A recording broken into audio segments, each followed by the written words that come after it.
Hi friends, welcome to Hema's cook book. ಇವತ್ತು ನಾನು veg fried rice ಮಾಡ್ತಾಯಿದ್ದೀನಿ.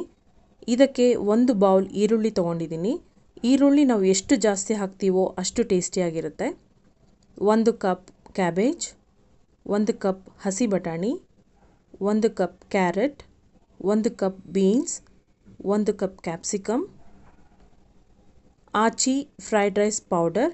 ಇದು ಎಕ್ಸಾಕ್ಟ್ ಹೋಟೆಲ್ ಟೇಸ್ಟ್ ಬರುತ್ತೆ.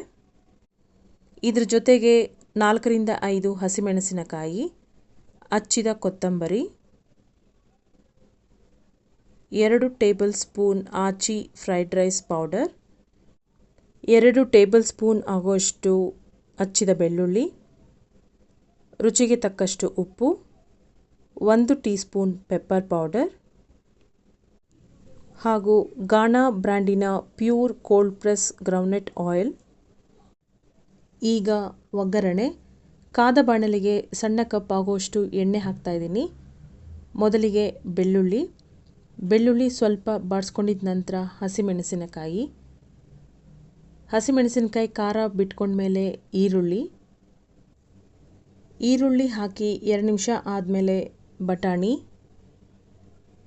ಬೀನ್ಸ್, ಕ್ಯಾರೆಟ್ ಎಲ್ಲನೂ ಒಟ್ಟಿಗೆ ಹಾಕ್ತಾಯಿದ್ದೀನಿ. ರುಚಿಗೆ ತಕ್ಕಷ್ಟು ಉಪ್ಪು ಹಾಕಿ 2 ನಿಮಿಷ ಬಿಟ್ಟು ಕ್ಯಾಬೇಜ್ ಹಾಕಿ ಲಿಡ್ ಕ್ಲೋಸ್ ಮಾಡ್ತಾಯಿದ್ದೀನಿ. ನಾನಿಲ್ಲಿ ಎಲ್ಲ ತರಕಾರಿಗಳನ್ನ ಉದ್ದುದ್ದವಾಗಿ ಹಚ್ಕೊಂಡಿದ್ದೀನಿ. ಬೇಕಾದರೆ ಸಣ್ಣ ಕೂಡ ಹಚ್ಕೋಬೋದು. 2 ನಿಮಿಷ ಆದಮೇಲೆ ಬಟಾಣಿ ಬೆಂದಿದೆಯಾ ಅಂತ ಚೆಕ್ ಮಾಡಿ ಕ್ಯಾಪ್ಸಿಕಮ್ ಹಾಕ್ತಾಯಿದ್ದೀನಿ. ಕ್ಯಾಪ್ಸಿಕಮ್ ಹಾಕಿದ ತಕ್ಷಣ pepper powder, fried rice powder, ಕೊತ್ತಂಬರಿ ಈ 3 ಒಟ್ಟಿಗೆ ಹಾಕ್ತಾಯಿದ್ದೀನಿ. ಕ್ಯಾಪ್ಸಿಕಮ್ ಮಾತ್ರ ಜಾಸ್ತಿ ಬೇಯೋಕೆ ಬಿಡಬಾರ್ದು, ಹಸಿಯಾಗಿಯೇ ಇರಬೇಕು. ಇದಕ್ಕೆ 1 ಟೀ ಸ್ಪೂನ್ ಆಗೋಷ್ಟು ಸೋಯಾ ಸಾಸ್, 1 ಟೀ ಸ್ಪೂನ್ ಆಗೋಷ್ಟು ಗ್ರೀನ್ ಚಿಲ್ಲಿ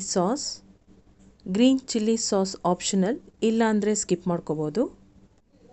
ನಿಮ್ಮಿಷ್ಟದ ಯಾವುದೇ ತರಕಾರಿಗಳನ್ನ ಬೇಕಾದ್ರೆ ಹಾಕ್ಕೋಬೋದು. ಸ್ಪ್ರಿಂಗ್ ಆನಿಯನ್ ಹಾಕಿದ್ರೆ ಇದ್ರ ಟೇಸ್ಟ್ ಡಬಲ್ ಆಗುತ್ತೆ. ಯಾವುದೇ ವೆಜಿಟೇಬಲ್ಸ್ ಹಾಕಿದ್ರೂ ಪೂರ್ತಿ ಬೇಯಿಸಬಾರ್ದು, ಪೂರ್ತಿ ಬೆಂದರೆ ಟೇಸ್ಟ್ ಇರೋದಿಲ್ಲ. ನೋಡಿ ಫ್ರೆಂಡ್ಸ್, ಈಗ ವೆಜ್ ಫ್ರೈಡ್ ರೈಸ್ ಗೊಜ್ಜು ರೆಡಿಯಾಗಿದೆ. ಈಗ ಫ್ರೈಡ್ ರೈಸ್ ಮಾಡ್ಕೋಬೇಕಲ್ವ, ಸೊ ಹಾಗಾಗಿ ಅನ್ನನ ಹುಡಿಯಾಗಿ ಮಾಡ್ಕೊಂಡಿದ್ದೀನಿ.